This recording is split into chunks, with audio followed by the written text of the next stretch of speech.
د یو پښتون په کور کې چې شوه پیدا پښتنو د یو پښتون په کور کې چې شوه پیدا پښتنو و په وفا مینه و یو وفا پښتنو د دې د زړه په کور کې چې یو غریب اوسېده د کوڅې چم ګاونډ کې د دې طبیب اوسېده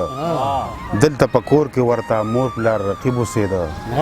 عزت د دې بیه شو نن په بل چا پښتنو و په وفا مینه و یو وفا پښتنو د دې په اوښکو سلګو څوک خفه شوي نه دي چې خرڅېدله پرون څوک لمبه شوي نه دي وړې وړې سلګۍ هم چا لیدلي نه دي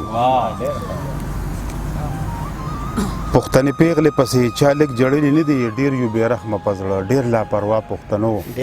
و په وفا مینه و یو وفا پښتنو دا د سړي په شانتې په سوداګر خرڅه شوه د زولنو مېرمن شوه په جادوګر خرڅه شوه د چا ظالم د لاسه په ستمګر خرڅه شوه دا پښتنه د وطن په مازدیګر خرڅه شوه په مخ یې اوښکې بیدې و په ژړا پښتنو و په وفا مینه و یو وفا پښتنو چې د زړه غوښې پکې خرڅېږي کم کتاب دی مولا ته چپ ولې شوې جوړ پکې ډېر ثواب دی اخر ګناه یې څه ده که یې نصیب خراب دی شول همزولو جدا زړه کباب کباب دی په ځان چکونه لګوي دا په رښتیا پښتنو و په وفا مینه و یو وفا پښتنو دا د جنت ته راغله دلته یې سلګۍ خوراک شو د تهمت پیټې په سر د ګلالۍ خوراک شو د چا ظالم مختیاره د ګل غوټۍ خوراک شو هم د مرګورو مخکې اورېدلی دی د مرګورو نه دی اورېدلی دوی ته بیا ووایو په شاعر باندې دی چې شاعره تا ته زه یو سوال کوم او دغه سوال په دغه خیال کوم ته د قوم سترګې په تاثیر مې لیکه او نورې خودکشې د ماکې مې لیکه منلی جي